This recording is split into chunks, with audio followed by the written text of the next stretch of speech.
Up next, we'll introduce you to two unique nonprofits focused on teaching elementary school children essential life lessons not found in textbooks. Learn how they're doing it right after these messages.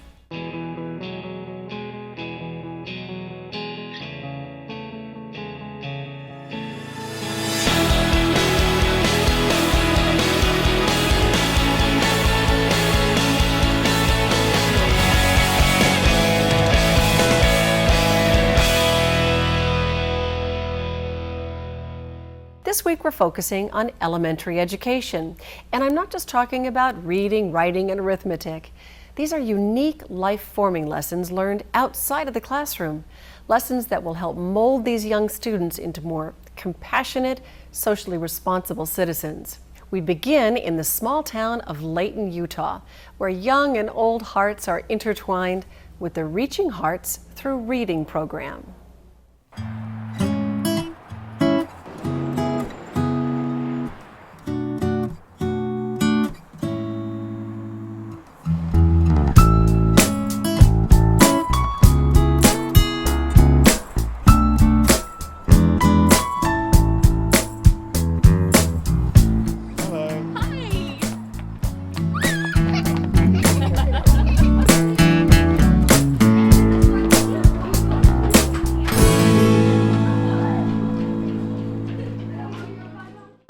Petal, wave, nibble it, waved back. Hi, Petal. Hi, nibble it.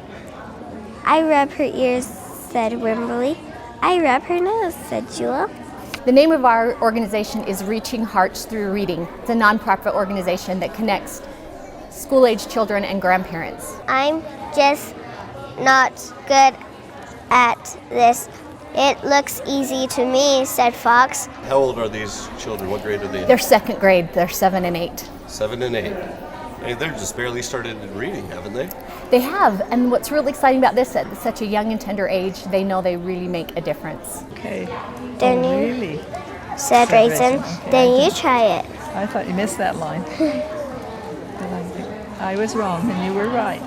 They can see that they can connect with someone of a different generation. They can feel their spirits unite as they share an activity, and they can see true joy in someone else's face from something that they do. It was no fair when Reese, my younger brother, got to ride a four-wheeler and me and Noah, my older brother, didn't get to. Then we put out the fire, played one more game of tetherball. Reese came back, we packed You have a fire? up, we put out the fire. We put out the fire. You put out the fire. They write stories themselves. They come here, they interview the grandparent, they ask their names, of course, how old they are. They read their stories, and then they say, could you tell me a story about when you were my age? And they've heard some amazing stories from these grandparents. So the connection is there right from the beginning when we do this activity. Now Cookie is very happy. Happy birthday, Cookie Monster. The end. It's very good. I think a new technological era, they're finding lots of ways around picking up a good book. And so in a lot of ways I don't see kids picking up books and practicing as they used to. Remember, that was our form of entertainment. And now there's so many other things that they could pick up instead that I don't see them use and abuse a library like we used to. And so this has been nice because it encourages them to get in and to be prepared and to practice. They want to do their best, and they're finding some great stories. And then knowing that someone's willing to really listen to them, that makes a difference because they know someone's counting on me to do my best. And if I don't know what I'm doing, they're going to be there to help me. So I think it's started to change the perception. I have kids who I wouldn't see every morning in the library. They're there every day, brand new book in hand, because they know they've got to practice. They're trying to do their best, and they're excited to do it. I just think it's a wonderful activity for us to meet young children, and we hope they enjoy us. Because you obviously enjoy them. Yes, obviously.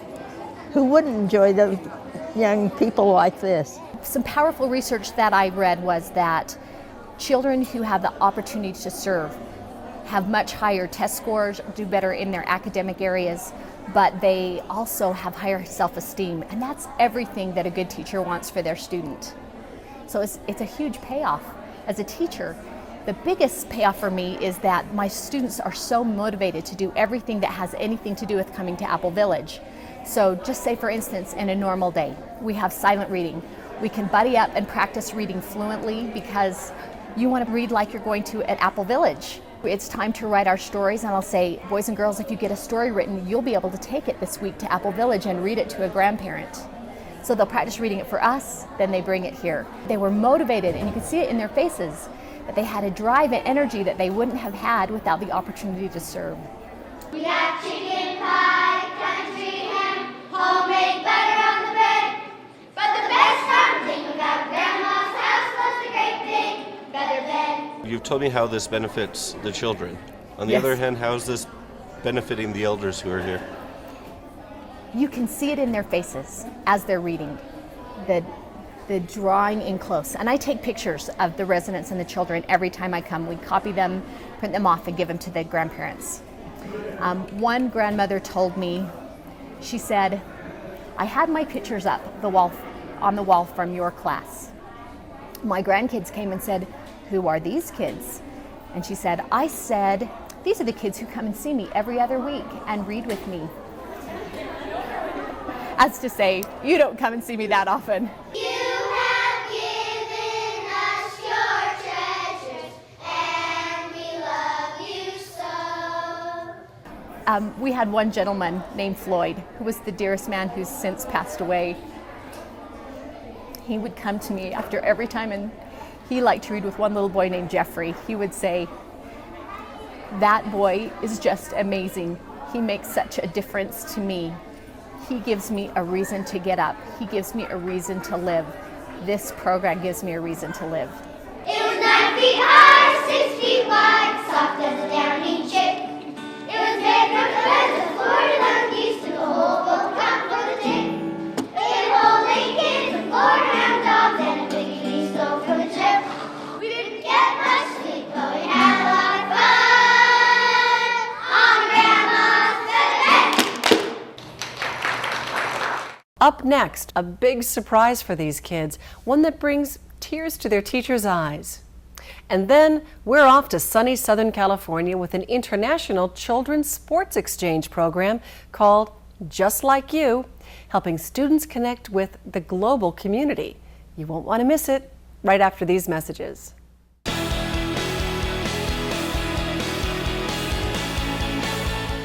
We return now to the Apple Village Retirement Home with the children of Reaching Hearts through reading. Even today, on a clear, quiet night, you may hear his grandchildren still trying to share their secrets with you. But all they can say is hoo, hoo, hoo, hoo. I've heard that, haven't you?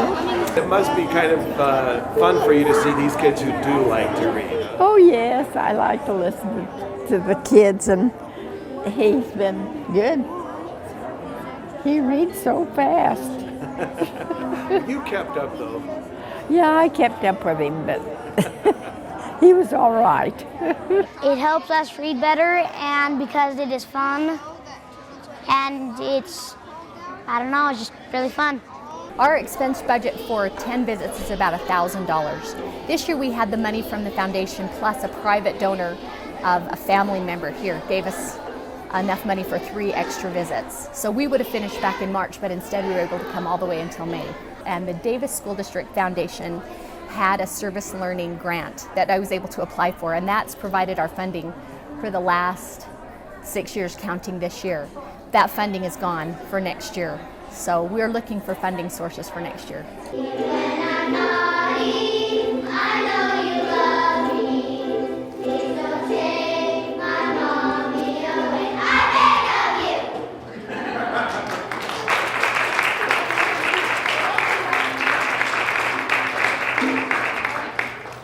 Now they want to sing a song that sounds an awful lot the same. This is our last song that we're going to sing with you this year. And then we have But before they sing their very last song, you've noticed today that there are 3 additional cameras here, right? We travel the world doing stories about people who care, like Leslie, don't you think? And these kids? I do. And the and help us be better readers. That's Everybody exactly clap. right for the grandparents. And we know that it's expensive to keep these types of things happening, isn't it? Yes, it is. The presenting sponsor of our show, we made a call this morning, and they want you to know that they are going to give you $1,000 to make sure that you can do this again next year.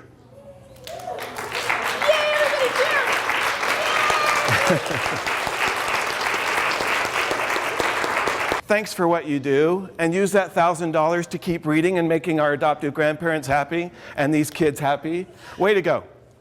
Boys and girls,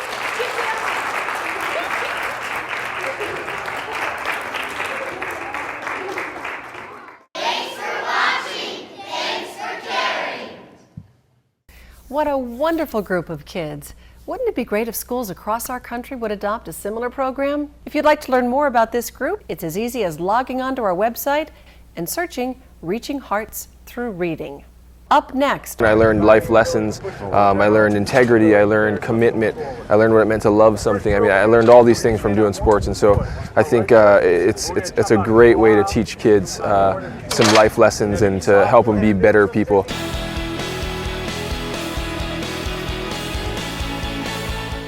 Let's shift gears to Southern California, where a young African business student of Pepperdine University named Jerry Darko founded a unique program called Just Like You. Its mission? To promote international awareness among youth through sport. One of the best athletes in the world right here, gold medal decathlete in the Beijing Olympic Games, Brian Clay.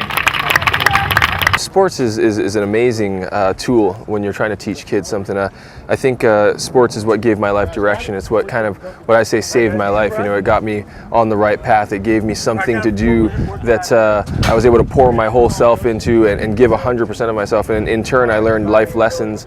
I learned integrity. I learned commitment. I learned what it meant to love something. I mean, I learned all these things from doing sports. And so I think it's a great way to teach kids some life lessons and to help them be better people. I always say you need to be a champion in life in order to be a champion on the field, and I think that you can't have one without the other. So it's good. I think it's important. Who knows? Nike knows. Who knows? Nike knows. NFL All-Pro wide receiver from the Arizona Cardinals, Larry Fitzgerald. I think the power of sports is unbelievable. I mean, I think it brings together all races, all genders, no matter what your economic class is, it brings you together. So I think sports is a great equalizer. Set, go. Stay on the balls. There you go. There you go. There it is. There you go.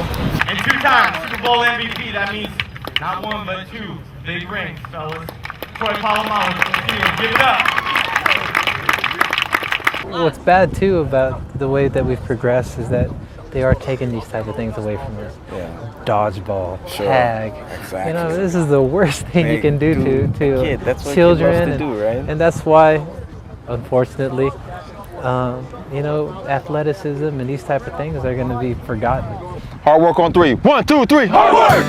Hard work is what these Nike-sponsored superstar athletes are here to teach these UC Irvine undergraduates.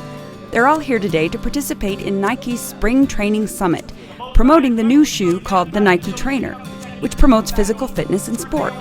But Nike knows the power of sport begins with something as simple as a long string or a dirt field with a tattered soccer ball.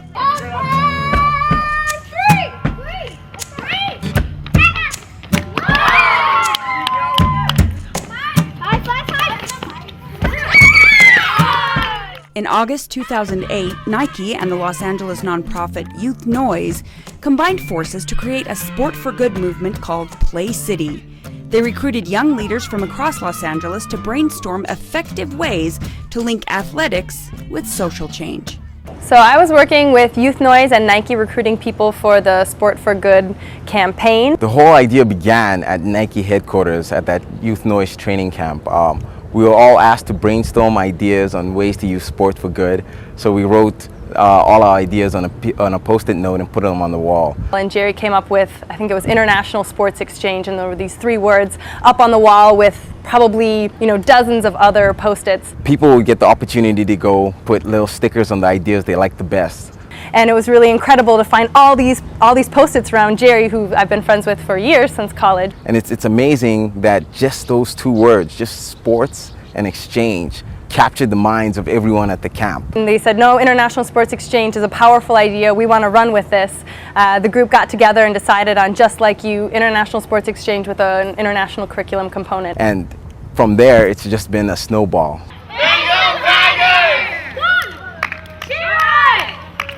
Okay, just line up. Remember your number. Because if you forget, we lose. When I meet someone and I tell them I'm from Botswana, I get a blank stare, you know, and I think it's very important for people to know about the world. So I was trying to figure out a way that we could teach kids about the other places around the world. And I thought, you know, what do kids like to do? Kids love to play, right? So you can use the power of them playing, because that's what they do 24 hours a day, and use that as a medium to teach them about the world. Obama did tell us that you know, we all need to step up and act for our communities and do what we can to add value to where we live, and to, you know, the children obviously need a lot of our help and a lot of our time because the schools are very overcrowded. The capital of India is? Oh, I know. John, you know? New Delhi. New Delhi. Very good. Very good. You guys got these. You're doing good. What marble was used to build the? It was Taj Mahal. Taj Mahal. Very good. So we're trying to work with the content standards that are in California and help students meet those standards, but at the same time add in the international focus. And I think that the kids really enjoy that, and hopefully it's something they'll bring with them as they progress. You guys having He's fun? the main star. You guys having fun? He says Jerry is the main star. Jerry says that he runs faster than a cheetah.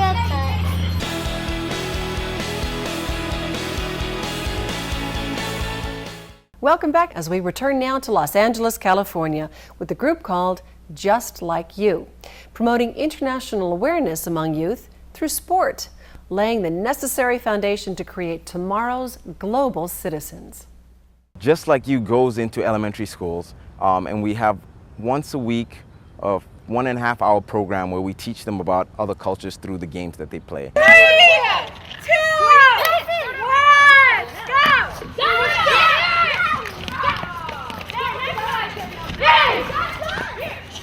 What's the name of the game? I don't even know. Pitdu. Pitdu. And what do you do? How do you play it? Okay, one team has to be in the middle, stacking the cones in the middle, and the other team has to try to get them out before they stack all the cones in.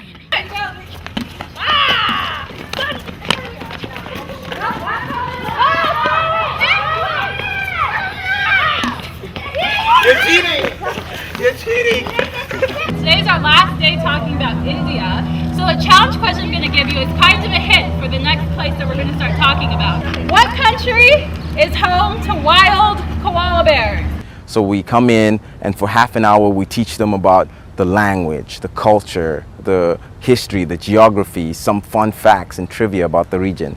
And then we go out into the fields and we play a game from that country, and we kind of try to drill home some of those learning objectives, you know, some of that culture. It's like the best program I've ever been in. Really? Yeah.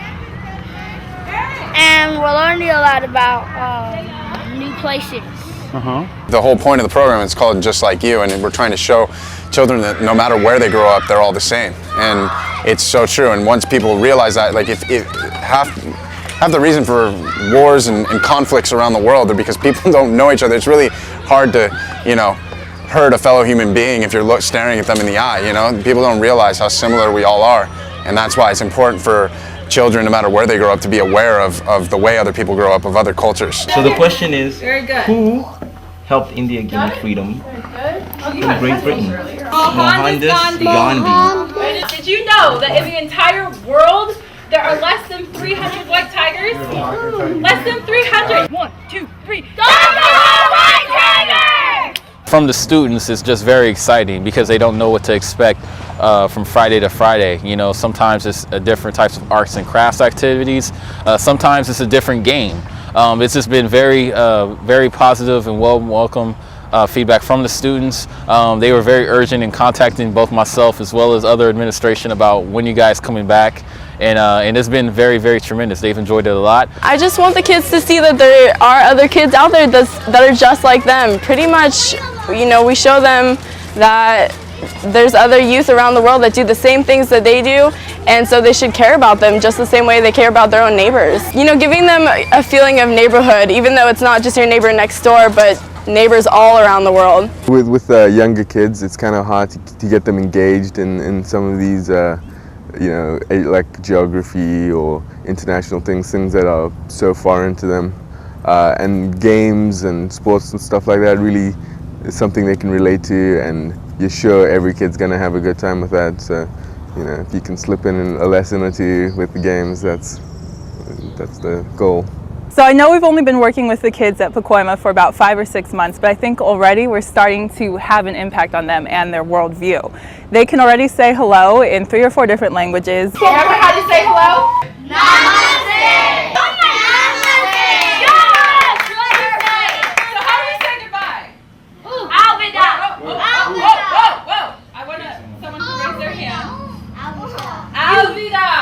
They are, I think, a little more comfortable with their place in the world as world citizens rather than just kids living in Pacoima, California. They see that they are part of a much bigger picture, and they're beginning to understand, I think, how there are different cultures in the world, but we're all still sort of, you know, just here on the planet trying to have fun as kids and growing into adults, that people from other countries aren't anything to be scared of or worried about, that we're just all kind of here doing our thing. Just Like You is such an amazing idea and has such amazing potential to really affect the lives of the next generation. We are trying to build the next generation of global citizens, and we need your help to do that. You better come to Pacoima to join in the Nike program, because you will learn a bunch of things about the world and different places that you never And lots been before. of different questions about different worlds. Yes. Or countries. And that language that I said was called Hindu.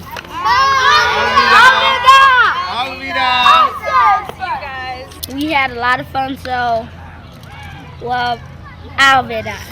That means goodbye in India. Hats off to you, Jerry, Nike, and all of the volunteers involved with Just Like You.